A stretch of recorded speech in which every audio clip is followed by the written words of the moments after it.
start with someone making a gaffe or start saying something funny, and then I sort of slowly fade it in over the titles. But Auto's not here, so I can't embarrass him like that. Don't worry, Idol. If we just keep the camera on you long enough, you'll make a gaffe. Wait a minute, he'll do something stupid any minute now. I'll just hold up at least you tried cake. Okay.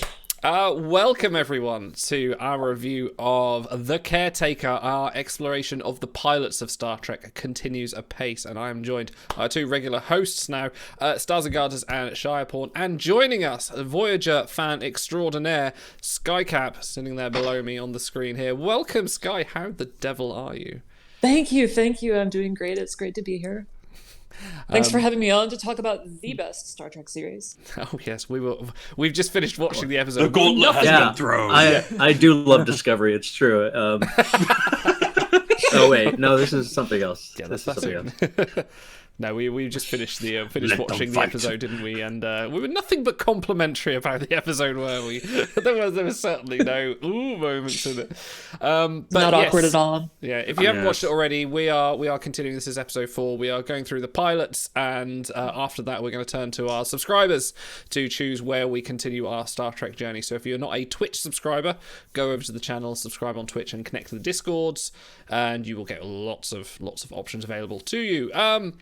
So, yes, we've started with The Caretaker, the debut of Star Trek Voyager, which is essentially the replacement for TNG at this point, because I believe Generations aired 94 and this came up 95, I think it was. Yes. I'm just going from memory there. To the point where I'm pretty sure that so when you get a script in for Trek, like they're numbered, like, so season 2 would have been 201, 202, 3, da da da, and I'm pretty sure that when TNG ended and Voyager began, they did not number Voyager as 1 point whatever. They just started as 8. Oh wow! As in season 8 of TNG as a continuation, straight over. Wow. Because it's meant to go straight. It's meant to be a straight continuation of that spot in programming and in style. Because Voyager is way closer in style to TNG than it is to DS9, even though by plot, contrivances, it should be more like DS9, but it's kind of not. So, question for the group. Based on that you've just given the stars, did you accept the premise that Voyager would be a replacement for TNG when it aired, or when you watched it first? Because I appreciate some of us here didn't watch it when it came out, but do you accept it as the premise when you first watched The Caretaker, thinking, oh hey, this is now the replacement for TNG? No, I didn't view it as replay because Deep Space Nine had already come out, right? So I just saw this as a broadening of the franchise. I didn't have that like high concept idea of like, well, now we're going to replace, the ship exploration show with this other ship I just saw it as another show. Now, if they had stuck Michelle Forbes in the Tom Paris role in the prison comedy, it was that would have been different. Actually, yeah. For me, my only real exposure to Voyager was like a lot of reruns, and then the one episode of Voyager that they had on the Klingon Fan Collective, which was Barge of the Dead, which is a really not Voyager episode, so I had no real context for it. But even when watching it, it's kind of meant to be a replacement for TNG, and new life, new civilizations, etc. But it is so very different in, not necessarily in style and tone, because that is consistent across almost all the TNG era shows. They are made by the same production team, so you kind of can't escape that feel. But because everyone in the cast has such a different energy, it doesn't feel like a direct replacement almost. It's just like everyone is so different. Like, for example, on TNG, they didn't want to show Vulcans for like the longest time because we wanted it to make it so different from TOS. And here they're like, no, fuck it. Tuvok's a Vulcan. He's literally on screen within 5 seconds. They're not ashamed of going back to more of that TOS style. So if anything, I feel like it's almost harkening more back to that TOS-y feel in some ways rather than TNG, even though it's meant to be a TNG replacement. It's kind of a weird mishmash of influences in that kind of way, in my view anyway. What about you, Skycat? Yeah, it's really hard for me to say because I watched TNG like when it was in syndication. I have that kind of like nostalgia for those characters. I did not watch Deep Space Nine or Voyager until they hit Netflix, like I don't know, like 10 years ago or whatever. So it's hard for me to like think of it as continuous with TNG in like terms of the era that it was coming out. I definitely remember, like, I remember so distinctly watching Caretaker and just like being blown away and saying like, this is the Odyssey in space is what they're setting up. And so I definitely had this idea that it was going to be like huge and like kind of weighty, like this Homeric kind of premise. And in that sense, I think it kind of like made a big impression from the start as like a successor to the other Trek that I had seen. So had you never watched any sort of, because you say it would take a bit while between when Voyager was on to when you actually watched it on when it came on Netflix. Did you not caught any sort of odd episodes here and there, or? I feel like I didn't. Like, I remember really distinctly when I watched Voyager, I was completely fresh. I had never seen the intro. I didn't know the premise. So I feel like I had seen like one-off episodes of DS9 here and there, and I kind of knew those characters, but I was completely unaware of Voyager. That's rare. That might actually be like a relic of, because this was UPN's big baby, right? This was meant to be the flagship show of the new channel, UPN, right? This, and I think wrestling, I think was meant to also be the big thing that was on there. I don't know, because I think that was part of the justification for the Rock crossover that you get later on. Right. I think that might be the genesis of where that happened, because it's not like a natural crossover you'd think of. But that's might be why, because it's a completely different like ecosystem, and it has some of that weird energy because of that. I think UPN had certain restrictions on what they could or couldn't do. This all sort of came about because, you know, once TNG had ended, and you know, the UPN or whichever studio heads went to Berman and said, we want a new series and we want it on a spaceship, not a station. They need to be out there and exploring, and we definitely need to do, you know, and Berman sort of embracing the Gene Roddenberry, saying they made a big thing. I remember when sort of reading up about this in my Star Trek magazine I was reading when I was about, how old I was, 10, 12, and reading and, you know, looking at it, like, it's the first female captain, and it's, you know, we've got the first Black Vulcan, we've got the first, you know, we've got an Asian. They made a big show of how diverse the cast was. You know, we have an African, a Native American first officer, and there was a big show at the time to say we're embracing these Gene Roddenberry ideals and making a multi-diversional cast, and, you know, that was definitely one of the big selling points for the show, is to say, like, no, we're still Star Trek. This is still what we're doing. And I think Kate Mulgrew as Janeway definitely was there, kind of like, yes, we have a female captain. This is something different you've not seen before. So that's kind of where my exposure to it was, and then I watched The Caretaker, and then it all fell apart from there. Wow, just go for the jugular, literally. Okay, let's guys. Opening reaction. We can't do it. Sorry, Scott, you want to feel it? We kind of do a little sort of round table thing, so we're not all like just talking over each other. But let's talk about what your initial impressions were for this episode and rewatching it. I don't know how long it has been since you watched The Caretaker, but Shai, go on. Your impressions for the episode. Well, again, this is a series I watched from the beginning. I tuned in or taped it for the premiere. I remember being underwhelmed at the time, because in my head I was like, "Oh, this is just going to be like Battlestar Galactica. You're going to have people traveling the old like, Battlestar Galactica at that point. Lost, you know, like Sky, like Sky said, is the Odyssean Earth story of being plucked from your home by the gods and set adrift at sea, and you're just trying to get home." So I thought they were going to assemble this whole fleet of ships. And then in the first episode, they blow up the cool ship and keep the Playmobil looking Voyager. I was not crazy about the Intrepid class to begin interesting. With. I hate when they kind of like the aliens look like humans in old timey country banjo. I don't like show us an alien. Don't show me like a guy with a banjo. Like this year a pilot. Corn? I got some corn. You know, if you could spend $25 million on an IMAX release for the Inhumans, you can give me a little bit of makeup work on the. But it's interesting watching it again. I can appreciate a lot I you know, the performances. Like Kate Mulgrew is so batting 1,000 right off the bat. I like Harry Kim's initial characterization. Actually, it doesn't go anywhere from there, really, unfortunately. No. But as you were saying, like he this is a good push for diversity. I think Garrett Wang even points out that he's the only above the line Asian actor on network television in the whole of the 90s. He's like, kind of fulfilling. He's kind of fulfilling the Nichelle Nichols role, really, isn't he? You know. Yeah, it's without the politics involved, I think. Yeah. So there's a lot of good here, but there's also like a lot of plot holes and a lot of why are they doing that? Why would you do that? But yeah. But go on. Someone else talk. Go on, Stars. So, I think my first time I must have seen this on syndication at some point because I did when I went back and did the entirety of Voyager. I'm still working through Voyager actually with my boyfriend.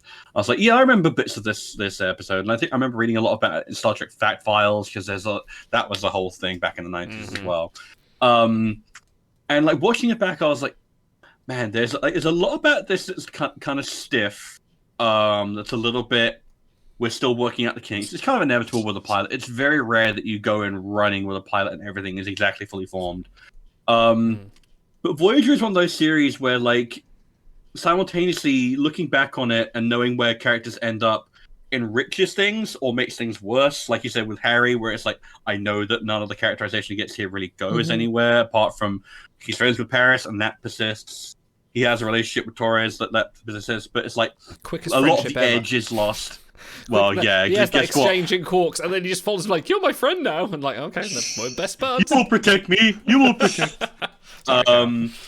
But by the same token, like seeing how much the EMH will grow and how much Torres will grow and how much like Paris will turn from a oil slick douchebag into arguably probably my favorite Voyager character is very heartening. In terms of the actual episode and like the plot structure, yeah, it's a fucking mess.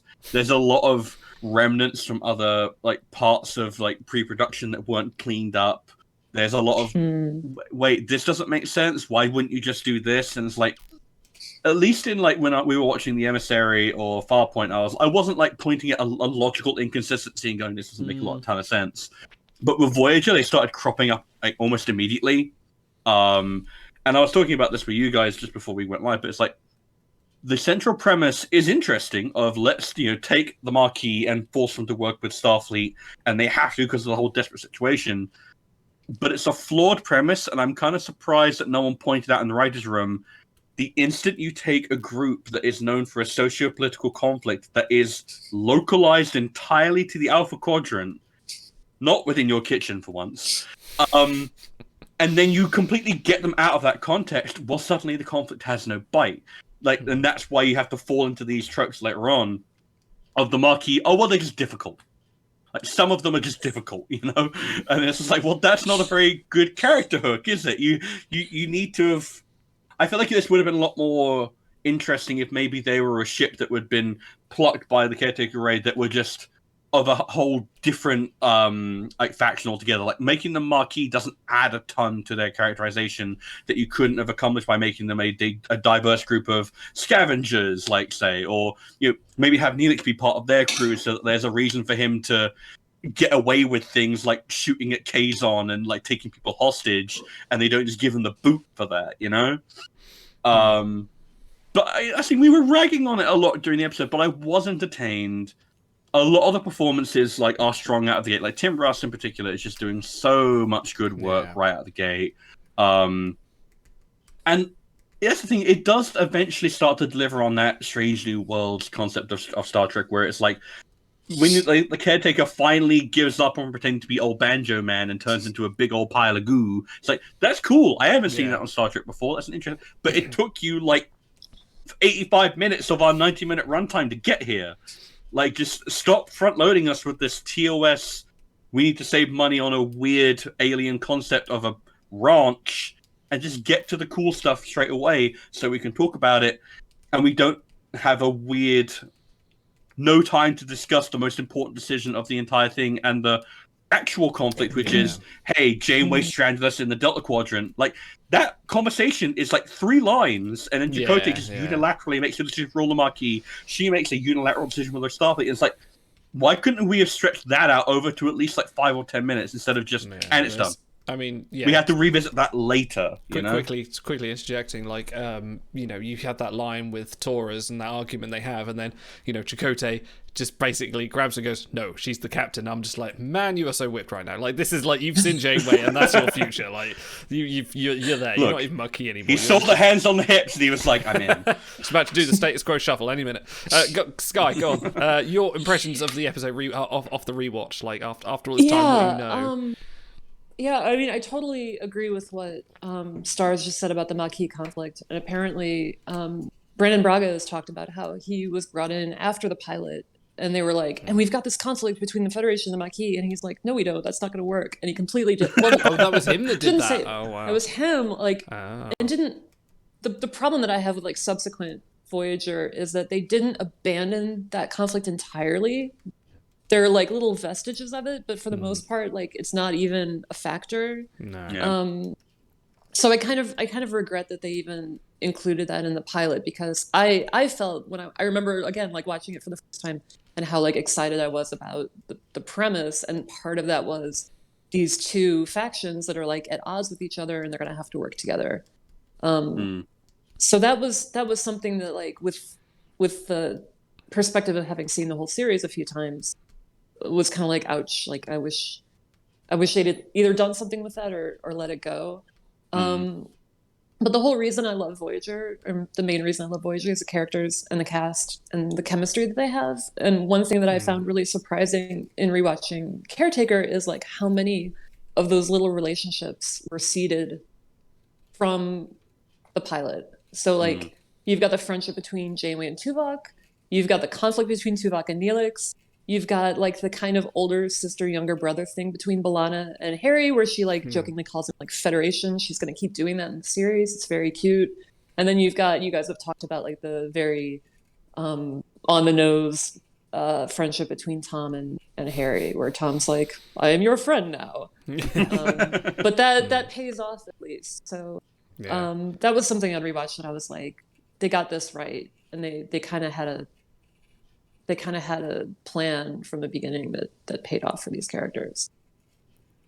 I think it's interesting with the chemistry, how, like, considering Mulgrew was a late hire, how much instant chemistry she has with almost everyone. Point. Yeah, literally. Great point. Yeah, we'll get onto that in a minute, but I just want to say, like, I think the thing that this pilot does well over all the other pilots is it doesn't spend a lot of time doing exposition, like, this person is here for this person is here for that. They show it a little bit more through how the characters, you know, with the EMH, you get his personality on a plate. With Tom Paris, as sleazy as it is, you get his personality on a plate and how he interacts with Harry Kim, and you get more. There's more showing and not as much telling, which is kind of refreshing for a 90s or any pilot. You look at sort of something like the Game of Thrones pilot, and 90% of that is exposition. A lot of people talking about like, he's the chief of like Harrenhal or whatever. But this is, you know, this was nice that it was paced out in a way that you didn't spend too much time working out who was who. You just knew it through how they were talking to each other. But yes, for those interested that do not know this, or the very few of you, I'm surprised if you don't, Kate Mulgrew as Janeway was introduced very late into the production. There was another actress, Genevieve Bujold, who was the original Captain Janeway, who I think no one, even she didn't like her role, the directors didn't like her role, and you can actually go on YouTube, you can see the screen tests, the filmed footage. You know, this was going to be in the pilot, and you can even see there, it's like, oh no, you are not Janeway. But yeah, credit to Kate Mulgrew for absolutely rocking, just walking in on a set and going, I am this character, I'm doing this, and you can see it. And a bit of related trivia to that is Robert Beltran took the part because of Genevieve Bujold. Oh, really? Oh. So if he ever seems checked out, I don't know if he ever seems checked out over the 7 seasons, but that might have something to do with it.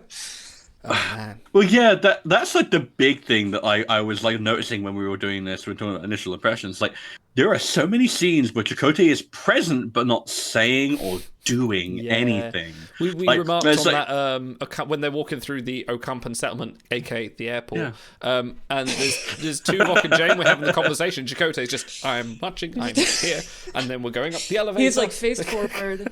Yeah. Like, especially knowing that he is a Starfleet officer who has got a background in xenoanthropology, and even if they hadn't established that detail yet, he is also the leader of the Marquis ship and should be at least like piping up with maybe a more militant perspective on things to show that. But they don't even bother doing that, and like I can kind of understand why he was like annoyed, because like even right from the off, he is just not getting a ton of like screen time.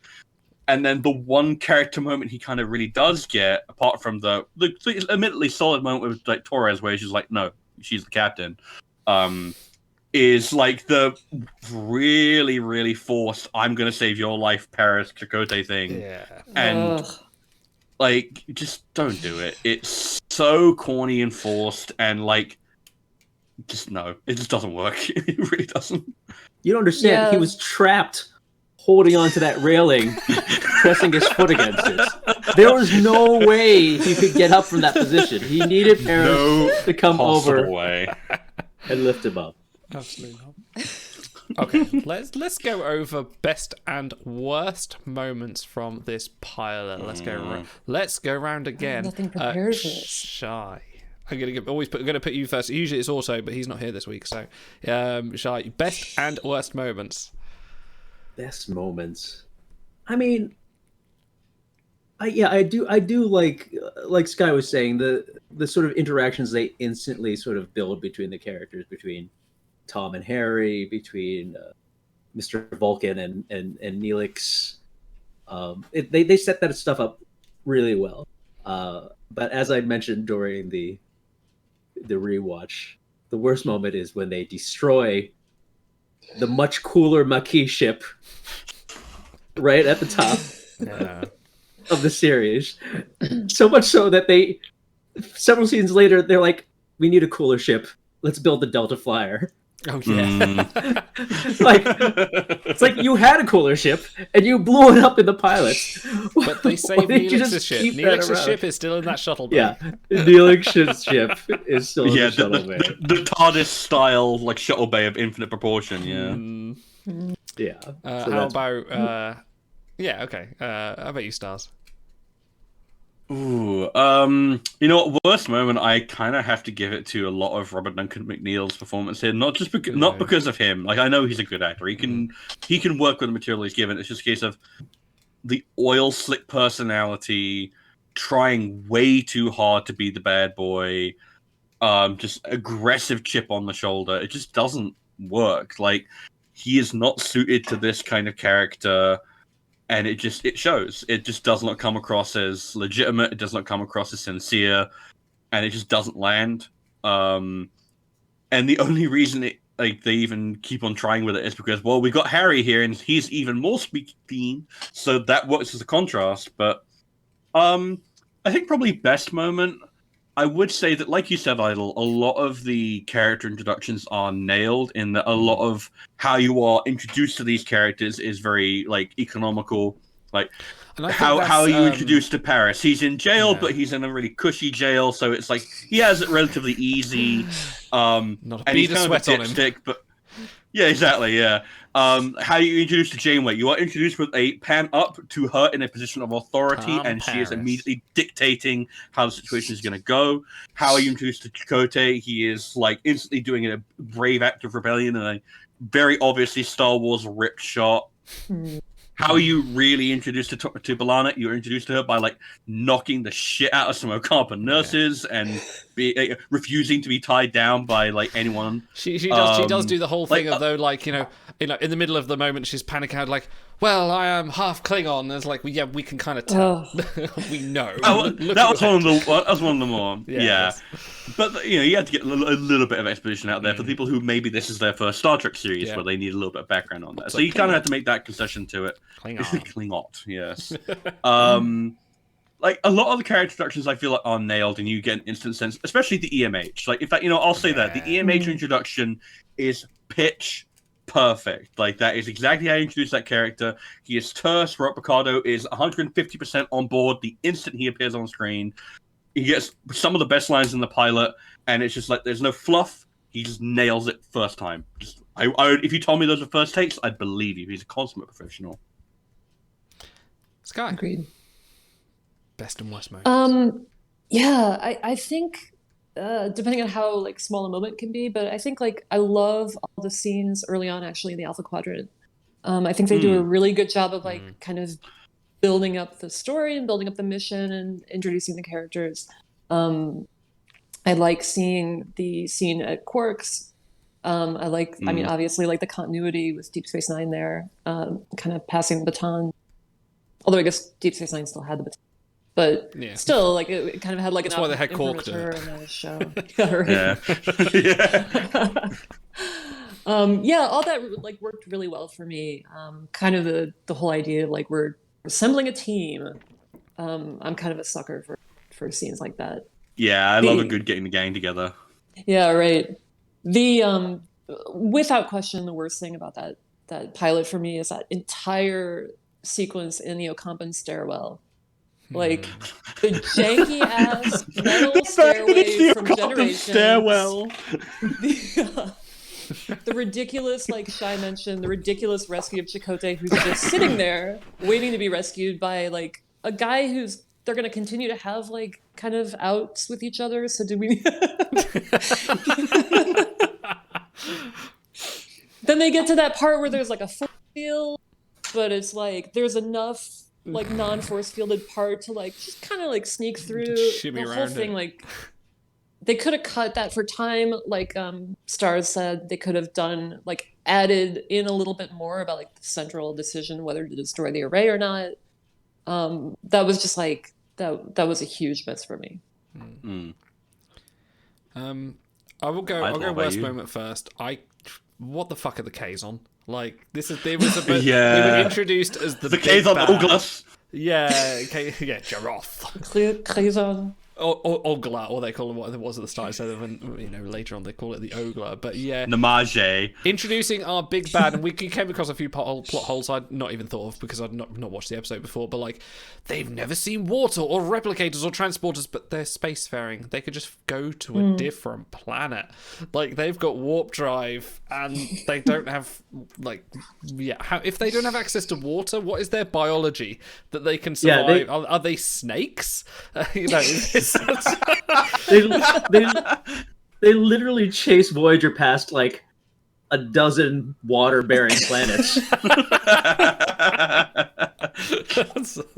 No, we need this. We need their technology. And I like the scene, but I don't like the scene, but I like it in a sort of jovial way, where you see Marge, whatever his name is, Gerard or whatever his Marge. Yeah, and Marge. And he's like, "You have made an enemy," and you can literally see everyone on the bridge just going, "So fucking what?" I don't give a shit. Like, who are you guys? Like, you're supposed to be. The way they set them up, like, and we see them through the series, is supposed to be this big nemesis, and I'm like, are they or aren't they? Like, they're either really primitive or they're advanced spacefaring, and I don't think any of the producers could decide which. I feel like the problem with the Kazon is that like they're meant to be this like savage, like because you get the evidence of like, oh, they brutalized Kess a little bit, but you don't see them really do anything of that. It's like you see the after effect on Kess, which is immediately fixed with a thermal regenerator, so it's not like it even sticks around as a reminder of their brutality, and then they do nothing. They don't kill any of the Voyager crew. They don't blow anything up. They are not a threat in any way. They don't even make paltry attempts to make them seem threatening. Yeah, it's like the Cardassian power issue that they had going from TNG to DS9, right? Like in TNG, the Cardassians are this. It's like they're basically like shooting lasers at them. They're like, "What? We're unconcerned with your power level." And then they had to slowly power creep them up so that they'd actually be a menace to TNG. And Voyager always struggled with that with the Kazon. Yeah, but best moment, Idol. I gotta give it to the bath scene. Like Neelix and Tyrion. I love that scene. So good. That is really great. Good. Like it is.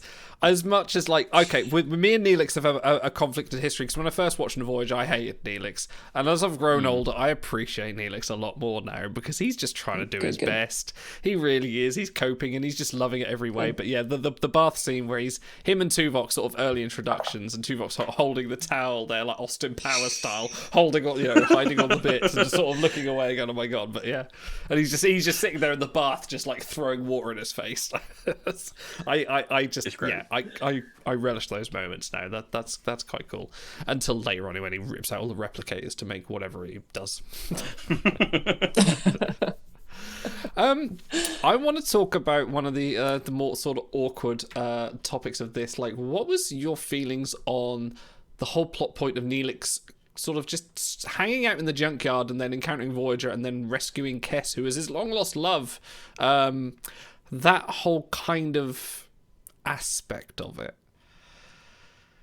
Because I think you had a bit of trivia for this. Someone was saying about Neelix's actor. Yes. So, yeah, I looked it up and I was like, why does this weird age gap between Kes and Neelix exist? And it turns out that before they cast Ethan Phillips, so I believe he was in his mid-30s, maybe late 30s by this point, they had originally intended for Neelix to be a much younger, kind of scrappier character. And they cast Jennifer Leanne, who I believe was only like 20 at the time of filming, and they're like, "Well, they'll have a bit of like, a bit of youthful energy to the cast, which is already pretty young, but you want that sort of like outsider civilian energy, right?"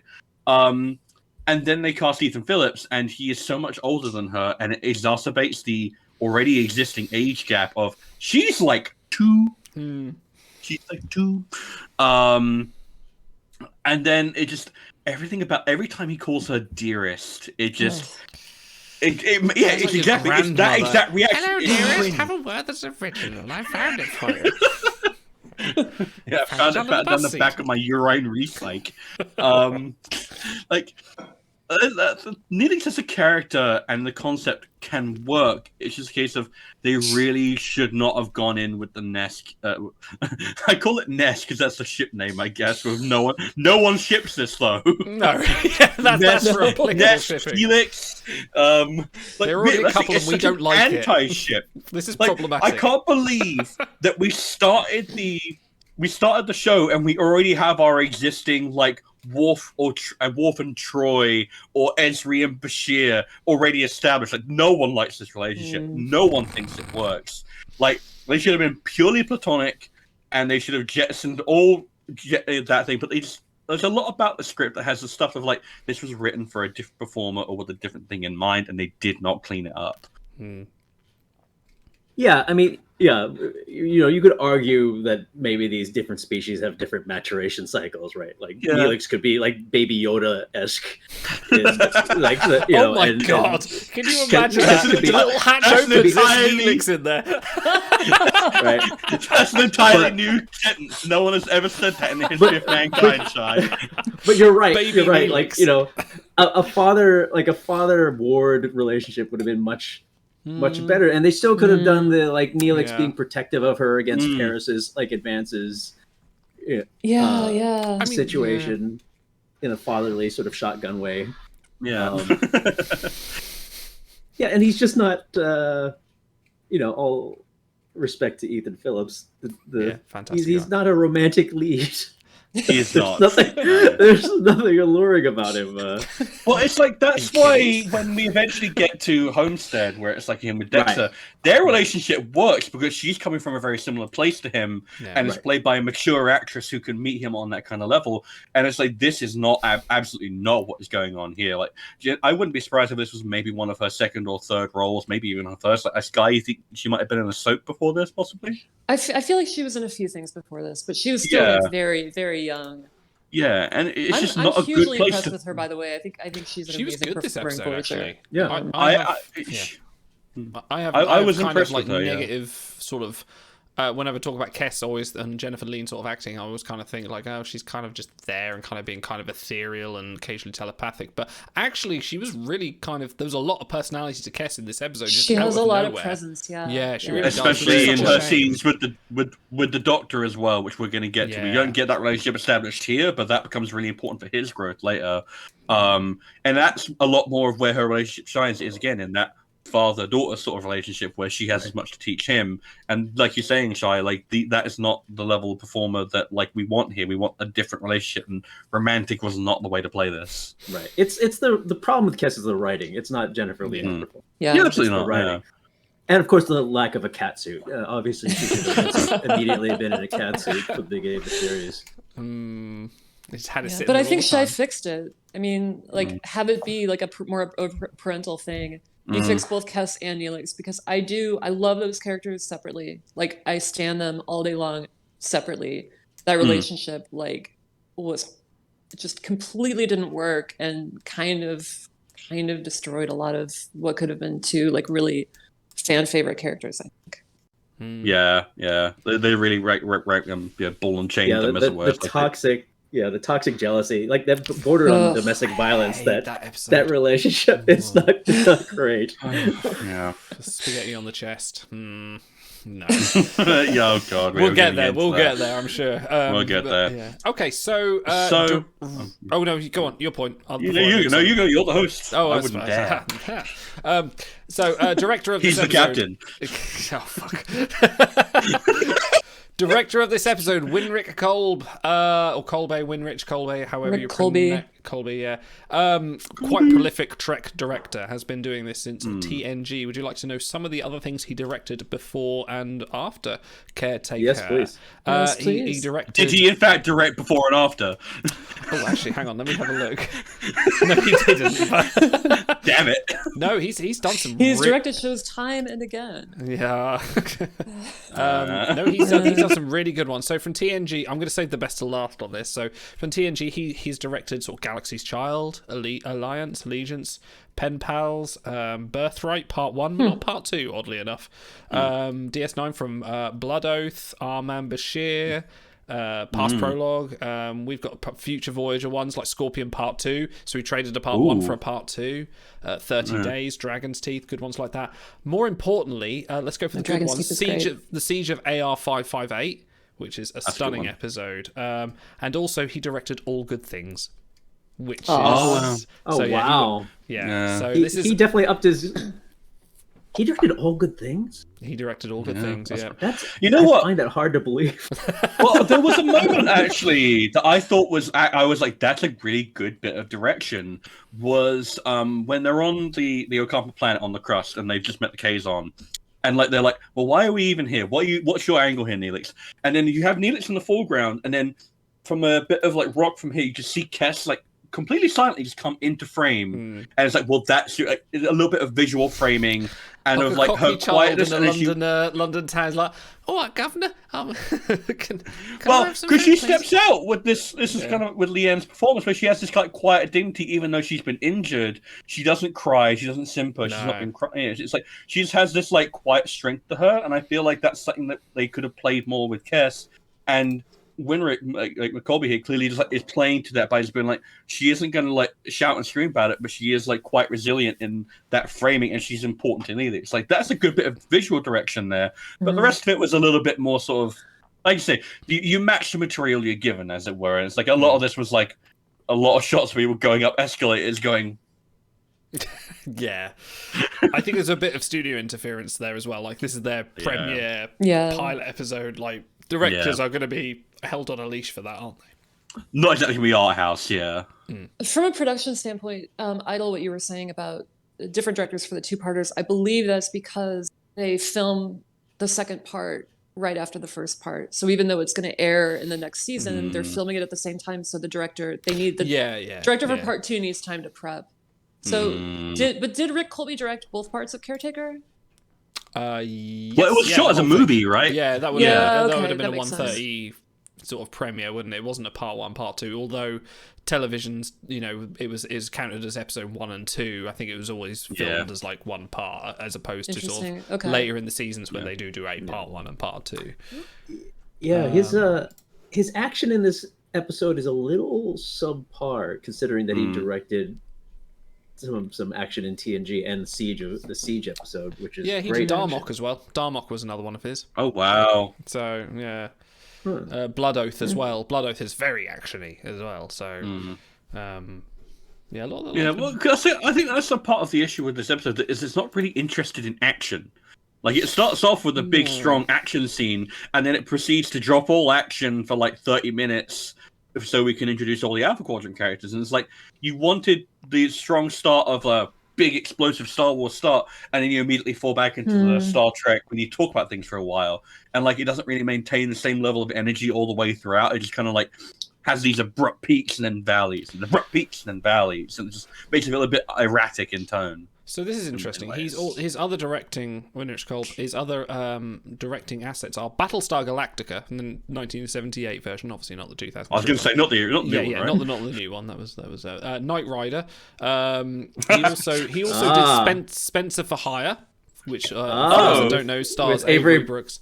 He also went on to do Chips, Millennium, if you remember that show, Angel, and Lois and Clark: The New Adventures of Superman. Wow. But actually, his best credit was actually did some work for 24, which earned him some awards, actually for, like, credited awards. Oh, wow. So he's had a range of stuff. I think it's sort of feels like a very by the books director. There's like, is this guy available? Yes. Okay, cool. He's in. But now I have a question. Go on. So we're talking about passing baton, and it doesn't really happen in this thing because it's like they deassigned to Voyager. That's not a smooth transition because they're very different shows. And that's why you get Quark and like in Harry Kim, right? Like kind of the most non-essential parts of those casts, really. Now, do you feel like you were robbed of Kate Mulgrew and Avery Brooks acting together? And if they were gonna do that scene, what would you have liked it to look at? I mean, they couldn't have done it because of the production, because obviously we had a different actress being Kate Mulgrew, and they would have had to probably shoot the scenes twice. But in a dream match type scenario, oh my god, that would have been the best thing ever. Like, we were robbed a little bit of that. I would have loved Janeway with Miles O'Brien, actually. That would have been fun. Doing nerding out over engineering. Yeah. Dax actually. Daxbury would have been a great pick for that as well. Oh, yeah, they would have Dax would have gotten really well. That would have been quite fun. Yeah. Like if Janeway had also known Curzon at some point. What about that would have been cool. What about Neelix and Quark? Oof. That's just an episode of Only Fools and Horses. Yes, it is. But because that's just showing like two characters on either side of the line. Yeah. Like you're walking that I'm annoying line, and like one person's like on one side of it, and the other person's on the other side of it. Yeah. But yeah, if you were gonna have a scene where you wanted to officially kind of hand the baton, as we're now the two, it's like, how would you have had? Was Janeway also assimilated at Wolf 359 and killed another one of Cisco's family members? I was thinking also that. Killed my wife. Just replace the entire scene. Replace Picard with Janeway, and then that's it. Cut. Go. All Star Trek shows should start off with how people are angry at Picard in some way. Clearly. Okay, what would you change if you were handed the keys to say you can make an edit to this, or a change, a casting, directing, anything part of it? What would you change? Shy. Well, yeah, I would have changed that Neelix Kess relationship. I would have given Janeway a center seat instead of like that stupid shared two throne arrangement they have on the bridge. I hated that. It's like, I get it's a lot of wasted space on the bridge, isn't it? I get that you're uncomfortable having a woman in charge, but let her have the center seat. Don't give me these like two seats next to each other nonsense. And I would have had them keep the McKee ship and just build up a convoy of assorted alien ships heading towards the Alpha. Mischance with the Equinox as well, but that comes later. Stars, what would you change? I mean, I feel like we've covered a lot of it here, but I would have. God, there's just some. I think it's Paris is the big one that sticks in my craw here, because it's just there's so much about his performance that just like is hampered by the script. And it's like, I know Robert Duncan McNeil can do a good job. He's a good performer. Just don't make him do this. Make him be way less oozing oil. Don't play to like. By all means, go Janeway and Paris having a dynamic of I want to redeem you. It's like, well, I kind of don't have any interest in the Starfleet thing, but make it a little bit less charged. Like I feel like it's they come at each other really hard with what I think is meant to be almost sexual tension, but it really doesn't they do play because that's not a relationship that should. That again, that's another relationship that shouldn't happen. Very strong feelings on romance here. Give Chakotay more to do. I'm begging you. The poor man is dying out there. He has a from the offset, like when you open the episode and then the action scene is pure Chakotay and Taurus, and that's great. That's the most he has to do the entire episode, and it's awesome. But yeah, like you don't even really get a strong conversation between him and Janeway for most of the episode. They kind of interact, but like there's not even a scene where they talk about, hey, we're going to become part of the crew. Like, there you go. There's an easy addition. Let's have a conversation with Chakotay still in his clothes, and she's like, we're going to have to do something about this whole ship crew situation, and then they actually have to talk about it. Have an argument. Have a fight about it. Have some energy and make it clear that Chakotay cares. Yeah, this is like going back to like the problems with television at the time. Is just like, they wouldn't have had high drama like this in this science fiction show. Like that wouldn't come later until you get shows like the remake of Battlestar Galactica when we got sort of gritty television instead of family television. So but if you're but at least have a conversation about it. Yeah. The scene with Paris at the end with Janeway, where she's telling him that Chakotay's the first officer, should have been a scene with Chakotay, with her making him. He doesn't know yet. At that point, like, I'm making my first officer. He's like, "What? I'm out of here. I'm getting Neelix's ship." Yeah, like I don't know. There's a lot of like housekeeping that's just kind of not done, and it's left for the second episode where it's like, okay, we need to establish this and this and that, and like, if you're gonna do it, make it a 3-parter. Like, just roll it all in together, or just don't. Drop that Paris scene. It doesn't really contribute a lot. Like, or hey, maybe we can cut some of these other extraneous scenes that don't add a ton and just bolt on more character stuff, more setting up the actual concept of the show. But yeah. How about you, Sky? Yeah, I mean, very similar to what you guys were saying, that there needed to be a little bit more of that, just like talking to each other about what the plan was going to be going forward. I would like to see that from the Maquis side. You've got that scene that you guys have already talked about where Chakotay is still in his like JCPenney sweater and B'Elanna is still in her like awesome Maquis outfit, and he's like, she's the captain. Why did we not have a scene of like the Maquis talking amongst themselves, like, we're in a bad situation, what's our best path forward? I would have loved to see that from their perspective, because you like snap your fingers and they're in full Starfleet uniform. Yeah. And like, how do they feel about this? If you want to talk about undermining the Maquis right away, can we talk about the fact that we see 3 Maquis and then Ayala, who is like not even named, and the instant they beam aboard Voyager, one of them is revealed to be a traitor. Like, you have no strong Maquis personalities outside of Torres, because Chakotay is not a strong personality in this pilot. You needed to see way more Maquis doing shit and you being really have integral. no sense of how many people were on the Valjean, do you? You see maybe like 5 people on the bridge, and that's it. And we know that more like. And then you get Vegeta McKee in the background, but that's it's like from going forward, we know that we're meant to have Lon Suda on board, we're meant to have Dolby and all those ones from Learning Curve. There's tons of characters who should be a Chell, for example. Like you could have had a really big, wide cast and like maybe make that scene at the beginning way more like cramped and cut away to other people in like their version of engineering. Like we're having big problems here, and like shit's like exploding. Like, if you want a bit more action and actually sell that they're being attacked by Cardassian ships, just like make the Maquis feel like more of a crew. Yeah, it really does, doesn't it? The way it's only filmed on the bridge. Can you imagine if they did the entire series, but there was no Voyager, it was just the Maquis crew that was stranded in the Delta Quadrant instead, and that was that.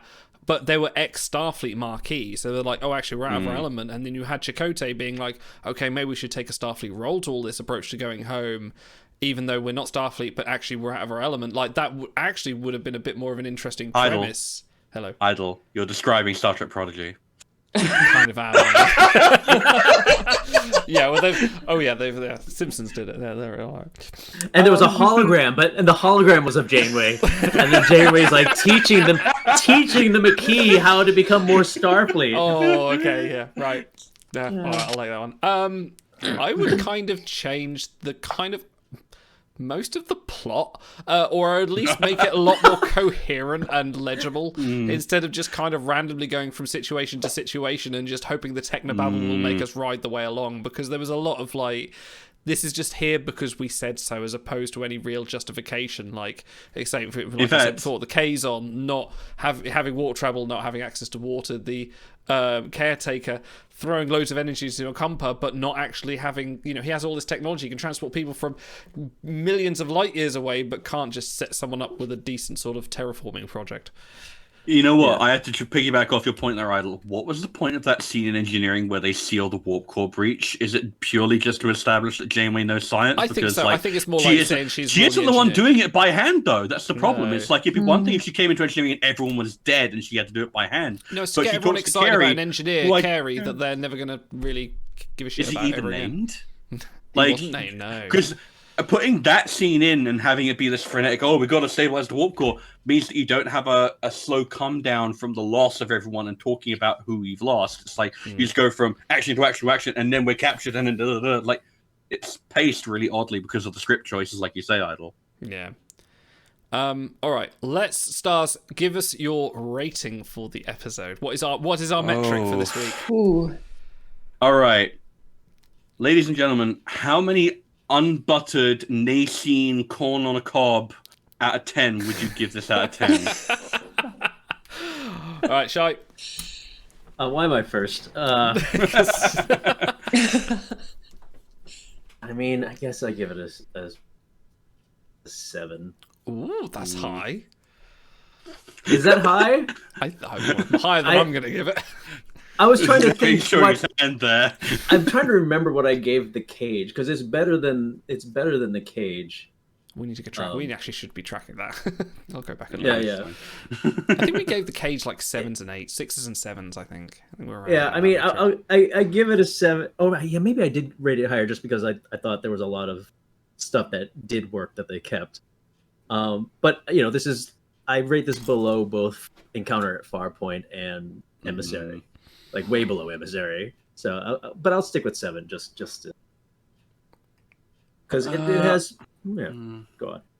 No. It's now I'm trying to think about what I gave those, because like this is absolutely worse than Emissary, because I don't get a strong bearing on Janeway as a main viewpoint character. Like I get an idea of kind of her general characteristics, but I don't get a sense of her love for science or like her love of gothic holodramas, or like you get given Mark, who is arguably like the least important part of her backstory that is not expanded upon very much in the rest of the series. Weirdly, and a lot like of the Gene actual Roddenberry. stuff. You guys were harshing on Mark in the pilot while we were watching this. Mark's done nothing. Mark's just like being a dutiful like partner at home. But if we're rude to him now, if we're rude to him now, then he can't hurt us later.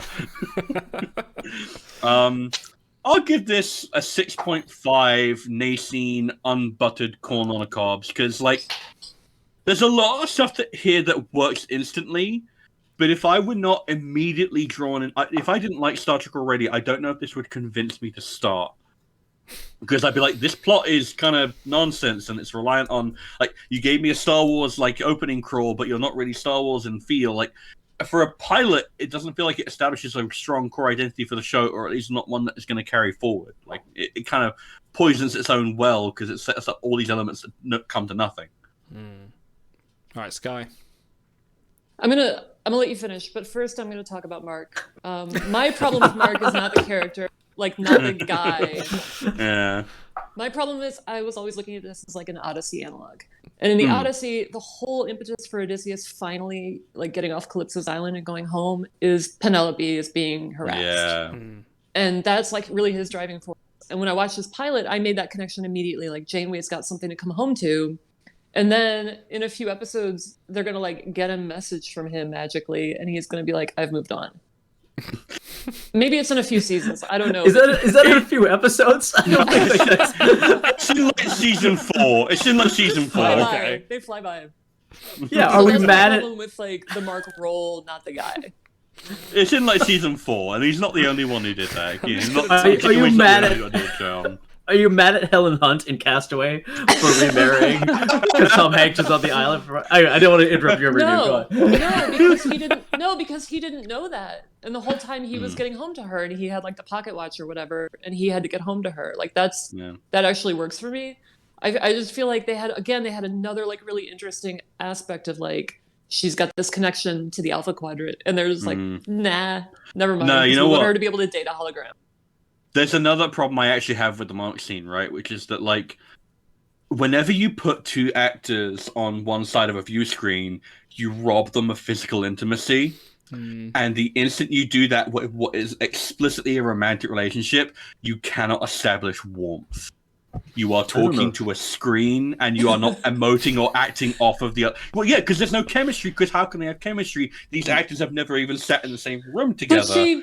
What do you mean, Stars? I watch you and Otto and Idol every week. And I find your throuple delightful.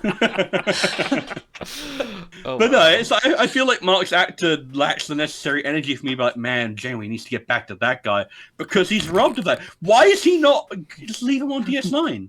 Like, Mark has done nothing. Actually, that far away. Mark has done nothing. Mark's watering her plants. He's watching her dog. You guys just show me the Mark. Where was the Mark episode? Fuck Where was Mark. that one? All my homies hate Mark.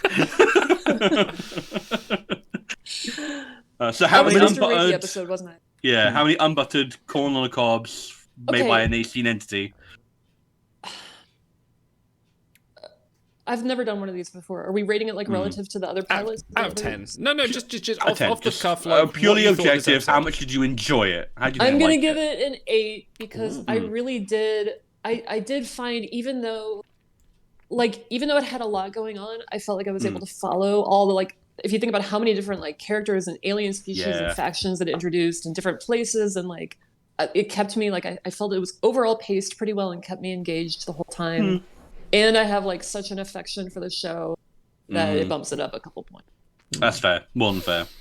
What about you, Idol? How many Nascene unbuttered corn on the cobs?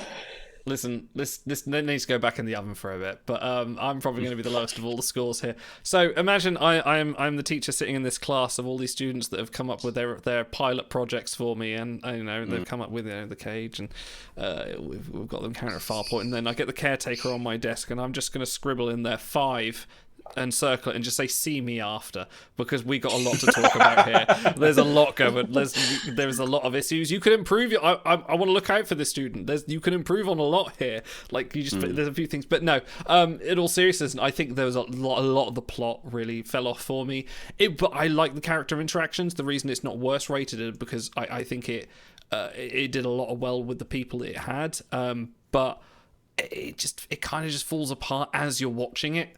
And I don't know whether that's just experience of if I'm not watching it blind and watching it with the experience of Trek that I know, but I feel like there's definitely a lot more they could have done with this premise and a lot more they could have established instead of kind of rushing everything for the pilot to kind of go, right, and now we're in a series and here's the status quo, on with the TNG, which they kind of do with a few minor exceptions, most importantly in season 1. But yeah, no, it's a 5 out of 10. I think it's the worst one so far for me. Not worse, it's not bad, it was entertaining, but I would say it sort of sits in the middle of a 5 of a 10 for me. It's not the worst, it's not the best, it's just Neelix. It's that's fair. Yeah, I'm gonna nerf my score. I'm nerfing my score down to 6 actually. Ooh. Yeah. Because you finally realize Mark is garbage, right? No. Mark's the only reason it's not a 5. Wow. Okay. On that note, I think we conclude our scores for that episode. Sky, thank you for joining us this week. I trust you will join us for some more Voyager escapades in the future. If you have more Voyager, I'm here. Oh, we will do some more Voyager. I am absolutely certain of that. But from myself, from the guys, thank you very much for watching. If you want to see our watch along, subscribe to our Twitch channel and link your Discord account, and you will find on our Discord channel in the subs account you will find watch alongs of this episode.